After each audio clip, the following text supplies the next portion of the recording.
be able to see. Down at the start there are two orange markers, a V and a little lollipop, and if you line those two up on the start, then you've got a good line off the stake boats. Well, that pleasure used to be all mine when I used to row coxless quads. I was the designated steers person. Maybe because I was the smallest in the boat. I like to think it was because I was the most technically adept. Perhaps not the case. But it was, I remember Henley was always a struggle, trying to correctly judge, because your perspective is that the buoys move away from you and you have more room, and then all of a sudden the booms come either side and you think, oh my god, if I just slightly incorrectly do this, I'm going to end up a bit too familiar with them, and that's, as you say, a race ender. But Brooks, no fear of anything going wrong here. They've taken their rate down a couple of pips and just enjoying their row and conserving a bit of energy for the latter round, so we can move on and have a look at what's happening up the course. Race 47 underway. Agecroft again represented championship. Oh no, sorry, ignore that. Race 46, it's Thames Rowing Club on the Berkshire station. Agecroft up next. Molesey Boat Club on the Buckinghamshire station. The last heat of championship coxless fours. And you can see there on the bottom left-hand side of your screen, Molesey closest to the camera, Thames closest to the camera, excuse me, with about half a length as the crews approach the quarter-mile mark. Yet another Thames crew showing the strength as they're set up down in Putney. Wonderful way the club has developed over the years. A lot of the older members have poured money into the club in order to get good facilities, and it has become a centre of excellence without a doubt, both on the men's and the women's side. So this, I believe, is Molesey's B boat. Of course, their A boat, we watched them a couple of races ago, really established themselves as one of the favourites for this trophy. But it's a good, closely contested race here as they come past us. Thames have just under a length.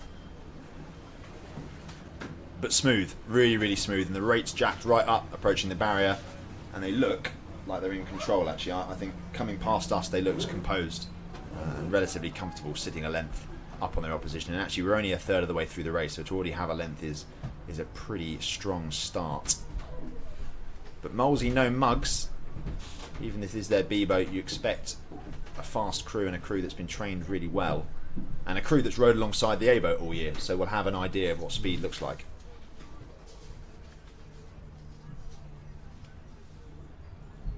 At the moment, Molesey just seem to be rowing in the Thames's puddles a little. Molesey being warned to move across. I think Thames also could be warned to move across, but they're both really in the centre of the course.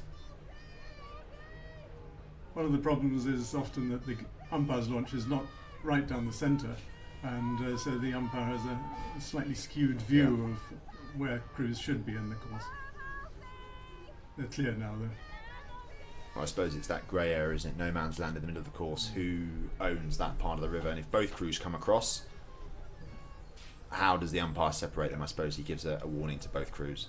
But Thames just trying to snap that intangible elastic that joins up the crews, and if they can do that, I'd imagine they'd continue to row away. So we'll keep one eye on that as it develops, and one eye on race 47, which is now underway.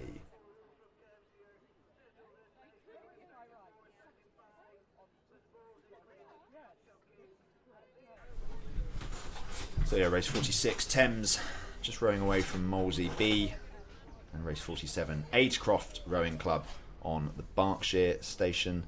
That's Georgia Dooley of Agecroft, who I've seen that name before. She was a very prominent junior sculler, I'm pretty sure, a couple of years ago, up against Fairmount Rowing Association from the United States of America, McFetridge on the Buckinghamshire station. At the moment, it's Dooley of Agecroft, who's being warned, but Ed, it looks like she has at least a length lead. It does. We see again the British seem to be just pushing the Americans slightly as we go down this course. Of course, it's great again to see the US over here in absolute force from several different clubs.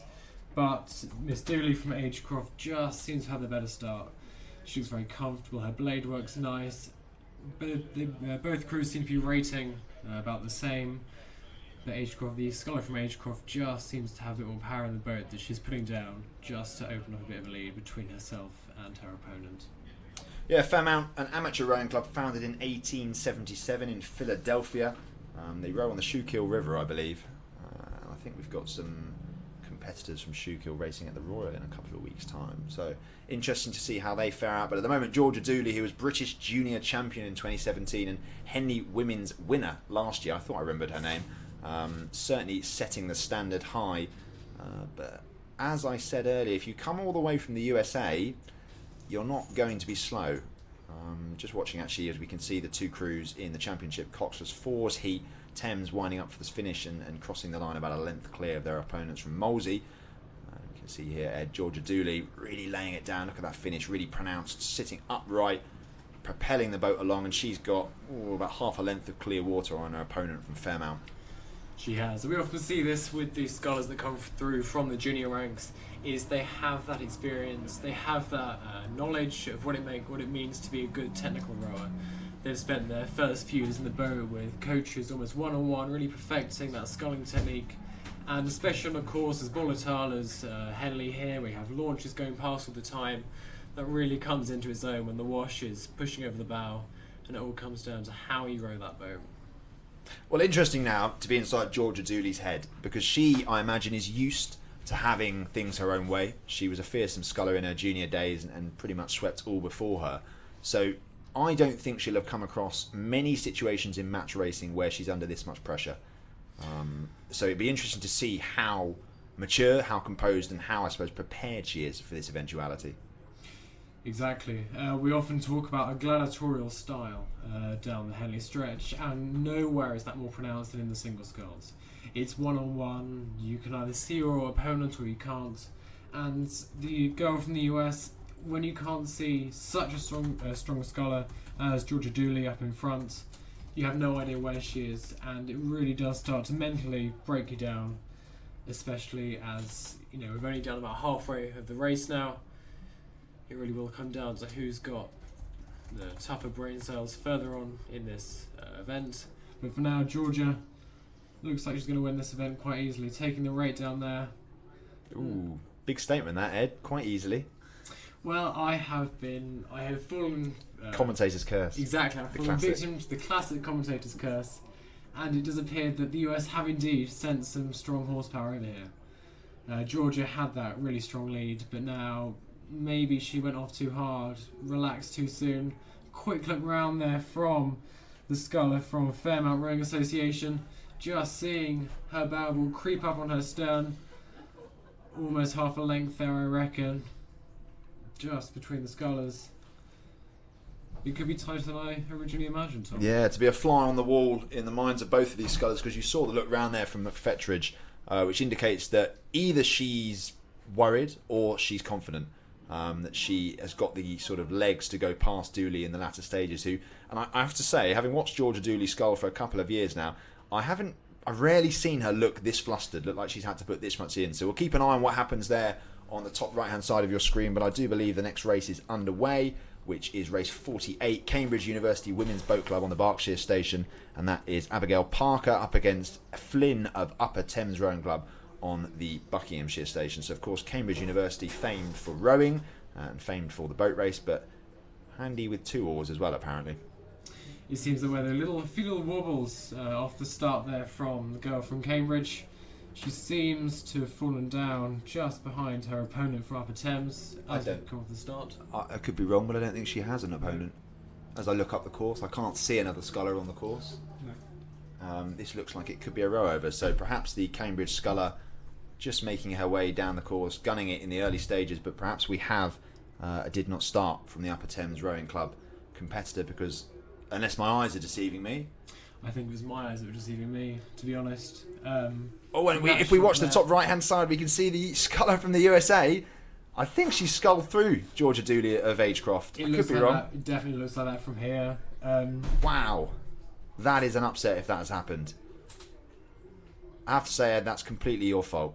It is obviously commentator's curse. That's 100% your fault. I apologise. That is remarkable. It's definitely me. From McFetridge there, from Fairmont. She has rowed through a girl who won Henley Women's last year, British Junior Champion, one of the rising stars of the GB scene. She's rowed her down. She stayed on her tail all the way through that contest and just crept past her in the final few metres. You can see there Georgia Dooley gutted with that result, but there's nothing she can do. What a performance from Fairmount of the US, and that's why they come across, because they have that engine. We said it earlier on, and the US will only come across if they've got that power, and to row through a sculler as strong as Georgia Dooley from Agecroft is a feat in itself. We can just see the sculler, Miss Parker from Cambridge University Women's Boat Club, coming past the commentary box now. She looks very comfortable, as you would expect from someone who has no opponent coming down the course now, taking up the middle, just really almost working on that technique that will carry her through into the later rounds of this competition. Yeah, she looks like she's going for it. It is a surprising move, perhaps, for someone who's in such an easy position at this stage in the race. But she does, looking very comfortable going down the course there. Of course, with that classic upright position that we see from all the Cambridge women, looking very calm, composed, very smooth blade work, even if it's with two oars and not one. Well, interesting actually that Abigail's chosen to switch to sculling for this event. She was the Cambridge University Women's Boat Club president for this year. Of course, oversaw a win in the boat race, and she actually herself raced in the reserve crew Blondie, so didn't make the cut for the blue boat, but good to see her out and about and getting some valuable sculling experience. And it's always interesting to see where these athletes go after the boat race, because obviously it's such a breeding ground for international representation. And Abigail, I imagine, I can't work it out whether she'll be delighted to have a row over or actually a bit disappointed, because it can provide sort of valuable preparation for the legs, which is, I imagine, why she's keeping the rate high and the intensity on here. It is, definitely. She's definitely not letting go of this opportunity to really practice her own technique and look at what she can do going to the later rounds. Cambridge University, of course, with representation in all the women's boat classes this weekend at the World Rowing Cup away on the continent. And as we can see, from a president who didn't even make the blue boat this year, it's a strong, incredibly strong programme that will go in Cambridge, and this is really demonstrating itself in the technique that we're seeing here on our screens. Incredibly strong work there from the sculler from Cambridge as she nears the end of her row over at Henley Regatta after her opponent, we assumed didn't start the race in the first place. Yep, so as we watch Abigail make her way down the course, assured of a safe passage, we can move back up to the start for race 49, the last of the heats in the championship single sculls, and it is Molesey Boat Club B, and that is Riley up against Sarasota crew of the United States of America, Cooper on the Buckinghamshire station. Both crews doing a good job of staying in their lanes at this stage. Really powerful strokes being put down by both of them, actually. Nice fluid styles. I'm a fan of both of those actually coming out at the start there. They look really, really strong, really together, and always nice to see two scullers who know what they're doing. And it looks like Molesey have the early advantage. It does. We saw Molesey, I think, had a slightly higher rate at the start. She just put that extra bit of work down as she left the blocks. Her steering was completely in the right direction, which just enabled her to get that slight advantage over her opponent from the US off the start. You see on the chest of this guy from the US there, a big S for Sarasota. They're proud to be from such a strong breeding ground in the US, one of the leading collegiate programs out there. And we see that as even coming up towards the quarter mile mark. Not sure if there's clear water between these two scullers, and if there isn't much of it, which just demonstrates how much strength there is within a category like this.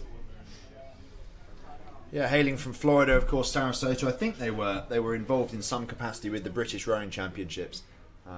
They may still well be, and if so, I apologise for the oversight. But a name that I've come across before, rowing down in one of the southern states, a crew for youth and adults or juniors in sort of the European term, and I'm pretty sure that she'll be sticking closely to the tails of the sculler from Molesey. She will not want to be making an early trip home.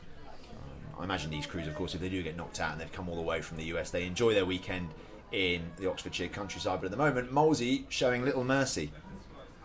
Yeah, that sculler from Molesey there is just stretching out on her lead. I think she's rating slightly higher than her opponent from the US, and that's paying dividends completely. You can see she's starting to look quite relaxed, although she is beginning to be warned by the umpire just to get back onto her station. Of course, there's no solid rules as to where the scullers should be if there's a gap between them. The umpire obviously deemed the Molesey scullers line to be slightly too aggressive, coming just past the barrier there.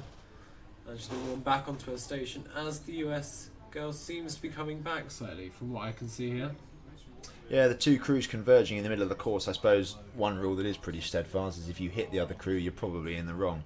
And at the moment, both scullers staying out of each other's way. Molesey still having probably the better of things, but the girl from Sarasota, Cooper of Sarasota, still looking like this, well, still keeping herself in this contest, which is all really you can ask for at this stage. You can see the pain on the face of Riley of Molesey, so I wouldn't say this one's done and dusted yet. This could potentially be a replay of the Agecroft versus Fairmount match we saw a few races ago. The US do seem to have a style of taking it more slowly at the start, but having that power in their legs just to drive it through when their British counterparts from across the pond seem to fade towards the finish line. Obviously there we have the Molesey sculler.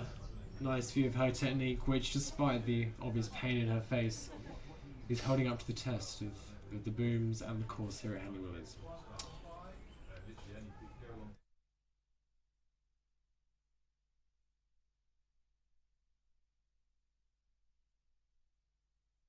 Oh, we've got a bit of a disaster here. You can see down in the bottom left of your screen, race 50 has begun, and it's what I would describe as a sizable clash. The umpire hasn't stopped the race at this stage, and this one is between Oxford University women on the Berkshire station, so closest to your screen, up against the US Naval Academy, rowing away there in the forefront. But big clash off the start there. I wonder whether that will be subject to a review at the end of the contest. You can see top of your screen, the sculler from Molesey trying to wind up and close out race 49.